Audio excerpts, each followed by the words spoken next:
கடந்த 2011 உலகக்கோப்பையில் இந்தியா தான் வெல்லும், ஆஸ்திரேலியா அரையிறுதிக்கு கூட தகுதி பெறாது என்பதை 45 நாட்கள் முன்பே கணித்த 2006ஆம் ஆண்டு நடைபெற்ற சட்டமன்ற தேர்தலில் திமுக தலைவர் கருணாநிதியின் ஜாதகத்தை வைத்து திமுக தலைமையிலான கூட்டணி 163 இருந்து 174 இடங்கள் உறுதியாக வெல்லும் என்பதை 10 நாட்கள் முன்பே மிக துல்லியமாக கணித்த 2009 மக்களவைத் தேர்தலில் மன்மோகன் சிங் தான் பிரதமராக வருவார் என்பதை 35 நாட்கள் முன்பே கணித்த, கடந்த முறை நடந்த மக்களவைத் தேர்தலில் மோடி தான் பிரதமராக வருவார் என்பதை 48 நாட்கள் முன்பே கணித்த நமது சிவவாக்கு ஜோதிடர் ருத்ர ஜெயக்குமார் ஐயா வணக்கம். ஓம் சிவாய நம. சிவவாக்கு ஜோதிடர் ருத்ர ஜெயக்குமார். போன வீடியோல சனி வக்ரம் ஆவறதுனால கிடைக்கிற நன்மைகள், அதுக்கப்புறம் வர பலன்களை பத்தி 4 ராசிகளுக்காக சொல்லியிருக்கீங்க. இப்போ சிம்மம், கன்னி, துலாம், விருச்சிகம் இந்த 4 ராசி பத்தி சொல்றேன்னு சொல்லியிருந்தீங்க. அதை பத்தி கொஞ்சம் சொல்ல முடியுமா? கண்டிப்பா. ஏன்னா சனீஸ்வரங்கிறது மிக முக்கியமான கிரகம், வக்கரமா இருக்காரு.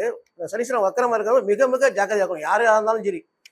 அந்த அடிப்படையில் பரவ வருஷம் ஆணி மாதம் 31ஆம் தேதி 15/7/2026 உத்தரட்டாதி நட்சத்திரம் மீனராசி 3ஆம் பாதத்துல வக்கரம் ஆகிறார். அதாவது மதியம் 3:12 மணி அளவில். அதே மாதிரி உத்தரட்டாதி நட்சத்திரம் 1ஆம் பாதம் 30/11/2026 மீனராசிலேருந்து வக்கர நிவர்த்தி ஆகிறாரு. 4.5 மாசம் இருக்கார் சனீஸ்வர பகவான். இப்போ இந்த காலகட்டத்தில் இந்த 4 ராசிக்கு என்னென்ன பலன் செய்ய போற, என்னென்ன நடக்க போகுதுன்னு அழகா விரிவா சொல்றேன். ஏற்கனவே இந்த வீடியோ 12 ராசி 3 பார்ட்டா பிரிச்சிருக்கு. மேச ராசி, ரிஷப ராசி, மிதுன ராசி, கடகராசி பார்ட் 1 சொல்லியிருக்கேன். இப்போ நான் சொல்ல போது பார்ட் 2. சிம்மம், கன்னி, துலாம், விருச்சகம் இந்த 4 ராசி சொல்றேன். ஒரு வாட்டி 2 வாட்டி நல்லா கவனமாக கேட்டுக்குங்க. ஏன்னா சனீஸ்வர வக்கரமான காலங்கள் மிக மிக கவனமாக இருக்கணும். பார்த்துங்க. எல்லா வார்த்தையும் சொல்கிறேன், கேட்டுங்க. சிம்ம ராசிக்கு முதல்.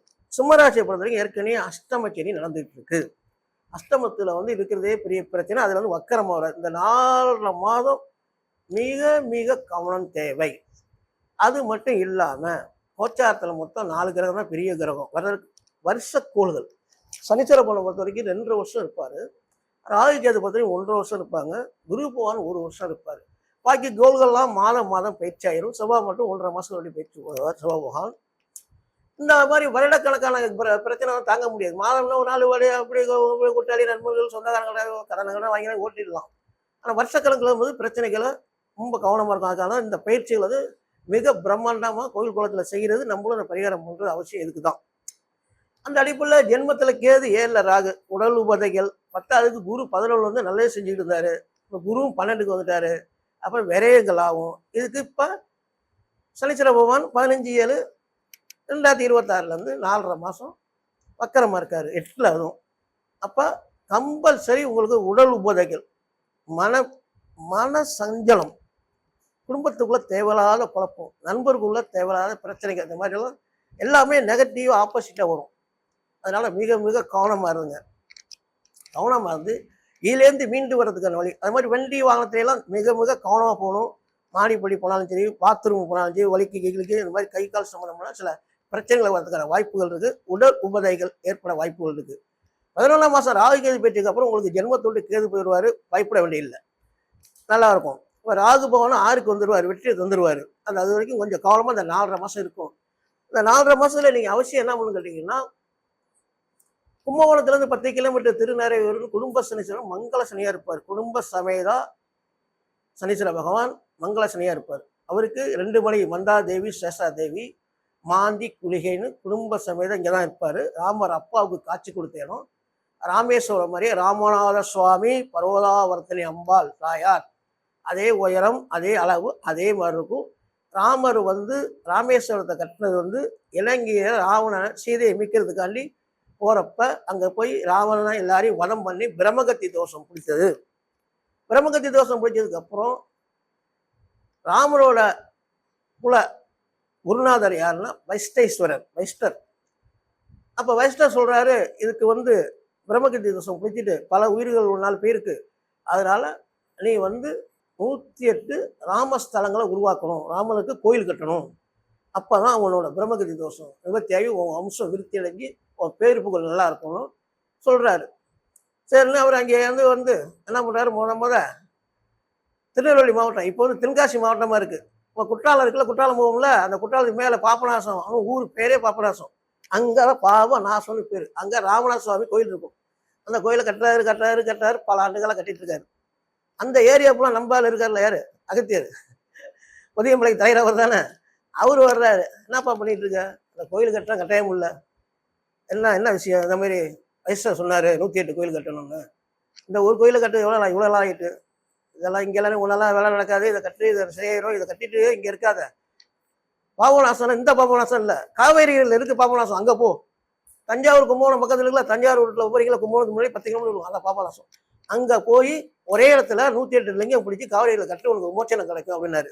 அங்கே ராமசுவாமி அவருக்கு 108 லிங்கம் இருக்கும், 106 லிங்கம் தனியாக இருக்கும். மூலவர் ராமநாத சுவாமி இருப்பார், பக்கத்தில் ஆஞ்சநேயர் பூஜை லிங்கம் இருக்கும். 108 ஒரே இடத்துல பூஜை பண்ணாரு. அதுதான் பாபநாசம். அங்கே போனோம்னா அந்த 108 லிங்கத்தை பூஜைனா பழங்கள் கிடைக்கும். அந்த அடிப்படையில் ஏன் சொல்கிறேன்னா, அப்படி வர்றப்ப இந்த திருநறையூர் திருச்செதலப்பதினு இருக்குது, பூந்தோட்டம், திருவள்ளூர் மாவட்டத்தில் சரஸ்வதி கோவில் பக்கத்தில் இருக்கும். அங்கெல்லாம் ஆதிவிநாயகர் இப்போ முகத்தோட, அங்கெல்லாம் ராமர் அப்பாவுக்கு பிண்டம் கொடுத்தது அவர் எடுத்துக்கிட்டாரு. அங்கே தான் விமோச்சனம் கிடைச்சிச்சு. அப்போ வரிசையாக முடிச்சுட்டு வெளியே வரப்போ இந்த திருநறையூர் வர்றாரு. திருநறையூரில் குடும்பத்தோட சனீஸ்வரப்பம் இருக்காரு.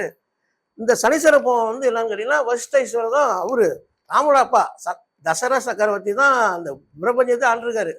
அவருக்கும் சனீஸ்வரனுக்கும் பிரச்சனை வரப்போ தான் பனிஷ்மெண்ட். அதனால தான் இவருக்கு வந்து ராஜ்யம் போனது, எல்லாம் போனது, குடும்பத்துக்குள்ள பிரச்சனை, பிள்ளைலாம் நாடு விட்டு நாடு போன காரணமே அதுதான்.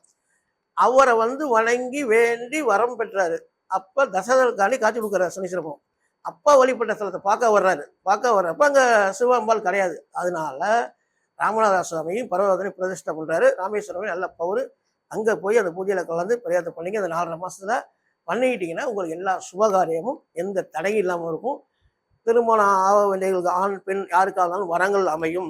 கல்வியில் தாயப்பட்டிருந்தாலோ மேல் படிப்புக்கு முயற்சி செய்தாலோ எல்லாம் வெற்றிகரமாக முடியும்.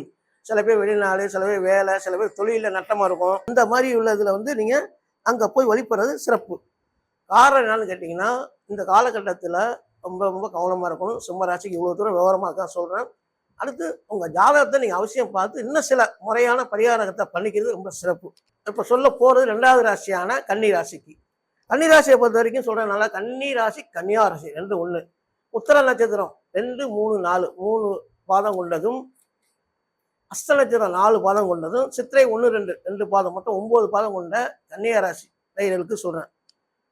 உங்களோட ராசிப்படி உங்களுக்கு சனீஸ்வர பகவான் கண்டச்சனி நடந்துட்டு இருக்கார். கண்டம்னா 7ஆம் இடத்துல.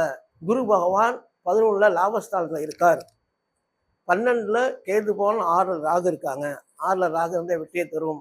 12ல் கேது இருக்கிறதுனால சில விரயங்கள் உணவு வரும், மற்றபடி ஒன்றும் பயப்பட வேண்டியதில்லை.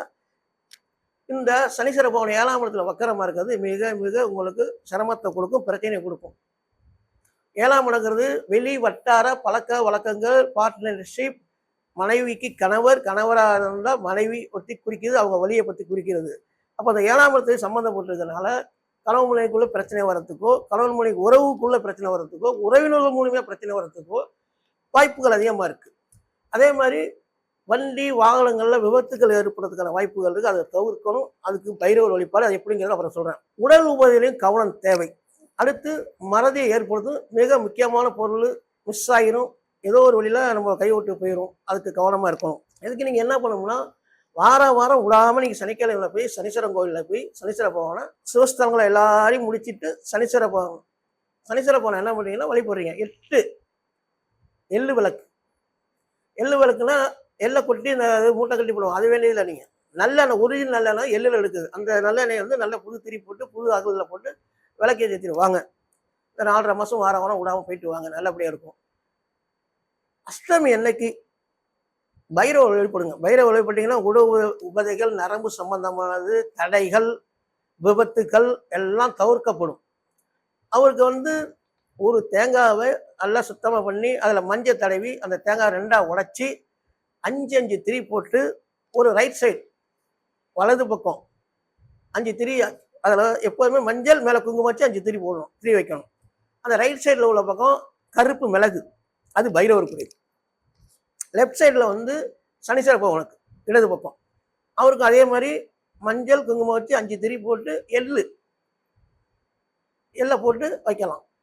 வச்சு அந்த விளக்கு ஏற்றி பௌர்ணமியில் வழிபட்டு வந்தீங்கன்னா உங்களுக்கு நல்ல காரியங்கள், தடைகள் எல்லாம் கிளியர் ஆயிரும். அதே மாதிரி நீங்களும் அவசியம் இந்த காலகட்டத்தில் 15/7/2026 30/11/2020 மிக ஜாக்கிரதையாக இருக்கும். அவசியம் இந்த காலகட்டத்தில் நீங்கள் ஜாதகத்தை பார்த்து நல்ல ஆலோசனை பெற்று மேலும் சில கோயில்களுக்கு போங்க, நல்ல சிறப்பான இருக்கும். அடுத்து குலதெய்வ வழிபாடு அவசியம் பண்ணிட்டு வந்துருக்கும். ஒரு சும்மாராச்சும் போய் பொங்கல் பால் பொங்கல் வச்சாலும் கும்பிட்டுவாங்க. அப்படி இல்லைனாலும் முடியலைன்னா ஒரு அரைஜனாச்சும் பண்ணிட்டு வந்துருங்க. ஒரு விளக்கேற்றி வச்சு அது பண்ணிட்டு வந்துருங்க, நல்லபடியாக இருக்கும். அடுத்து பார்த்தீங்கன்னா துளாராசி.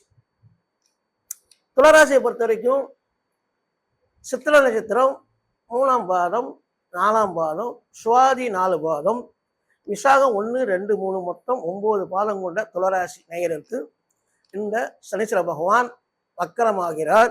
15/7/2026 அன்று மதியம் 3:12 மணி அளவில். அதே மாதிரி 30/11/2026 அன்று மதியம் 3:12 மணிக்கு வக்கர நிவர்த்தி ஆகிறார். இந்த 4.5 மாச காலகட்டங்கள் உங்களுக்கு ஏற்கனவே 10ல் குரு பகவான் இருக்கார். 10ல் குரு பகவான் உச்சம் பெற்றிருக்கார். 10ல் குரு இருந்தால் நல்லா இருக்காதும்பாங்க. சில பேருக்கு பதவி போவாங்க, சில பேருக்கு பதவியே கிடைக்கும், மந்திரியாவோட பதவியோட கிடைக்கும். அதனால 12 ஆண்டுக்கு ஒரு முறை 10ல் வந்து உச்சம் போடுறார்.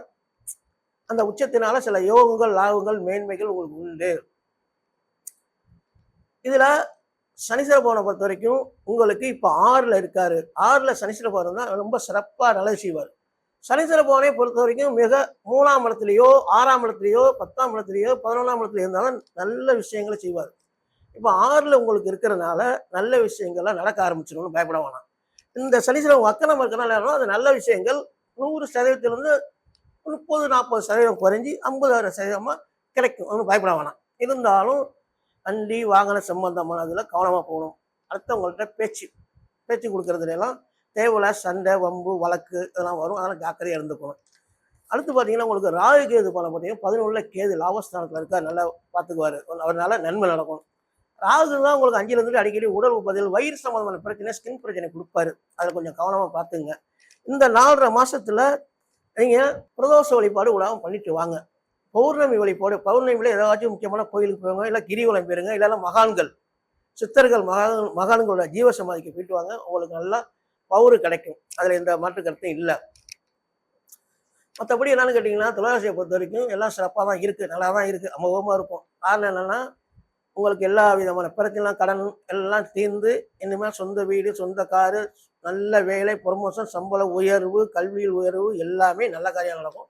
அதை பற்றி கவலைப்பட வேணாம். அடுத்து விருச்சிக ராசிக்காரங்களை பொறுத்த வரைக்கும் விசாகம் 4ஆம் பாதம், அனுச நட்சத்திரம் 4 பாதம், கேட்ட நட்சத்திரம் 4 பாதம், மொத்தம் 9 பாதம் கொண்ட விருச்சிக ராசி நேயர்களுக்கு இந்த சனி பகவான் வக்கர கதி அடைகிறதோட பலன் நன்மை தீமை என்னங்கிறத விவரமா சொல்றேன் கேட்டுங்க.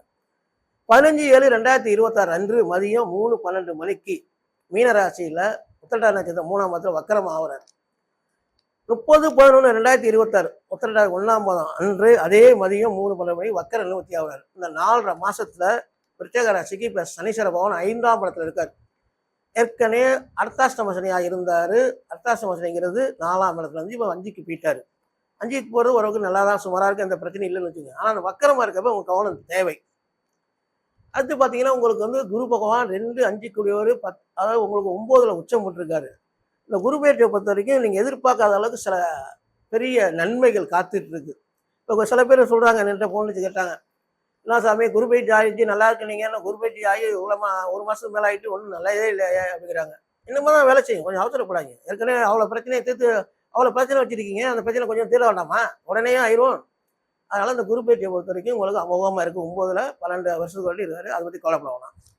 அடுத்து பார்த்தீங்கன்னா உங்களுக்கு வந்து ராகு கேது பயிற்சியை பொறுத்த வரைக்கும் ராகு பகவான் வந்து 4ல் இருக்காரு, 10ல் கேது போட்டிருக்காரு. 4ல் ராகு வந்து சுகபோக வாழ்க்கையை கெடுத்துக்கிட்டு இருக்காரு, உடல் உபாதையை கொடுத்துட்டு இருக்காரு, ஸ்கின் வயிறு சம்பந்தம் பிரச்சனைகளை கொடுப்பாரு. இப்போ 14 மாதத்துக்கு அப்புறம் ராகு கேது பயிற்சி வந்து உங்களுக்கு 3ஆம் இடத்துக்கு வராரு. 3ஆம் இடத்துக்கு வந்து 18 வருஷத்துக்கு வருவார், 1.5 வருஷம் இருப்பார். மிக முக்கியமான முயற்சிகள் காரியங்கள் அத்தனையும் ஜெயம் உண்டாகும் விருச்சிக ராசிக்கு. அதே மாதிரி கேது பகவான் 9ஆம் இடத்துக்கு போவார். 9ல் குருவும் கேதும் இருக்காங்க. ஆகையால் நீங்கள் அவசியம் குலதெய்வ வழிபாடு பண்ணி ஆக வேண்டும். 9ஆம் இடங்கிறது அப்பா வழி பாக்கியஸ்தானன் பேர்.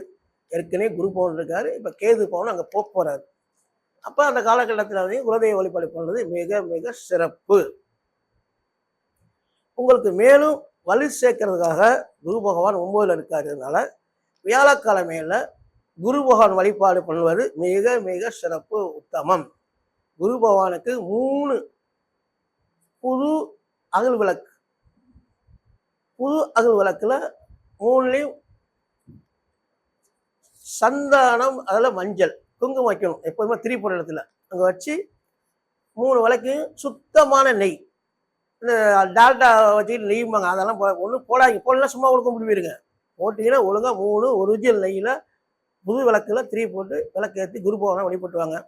வியாழக்கிழமை சித்தர்கள் மகான்கள் வழிபாடு இதெல்லாம் பண்ணீங்கன்னா உங்களுக்கு நல்ல சிறப்பான யோகம்லாம் வரும். முடிஞ்ச ஒரு வாட்டி திருவண்ணாமலை போயிட்டு வந்துருங்க. குலதெய்வ கோயில் அவசியம் போங்க, அமோகமாக இருக்கும். ஏன்னா அந்த காரியங்கள்லாம் உங்களுக்கு வெறும் கொண்ட காரியங்கள்லாம் நல்லபடியாக நடக்க போது அமோகமாக இருப்பீங்க. இதை பற்றி நன்றி, வணக்கம். ஓம் சிவாய நமः.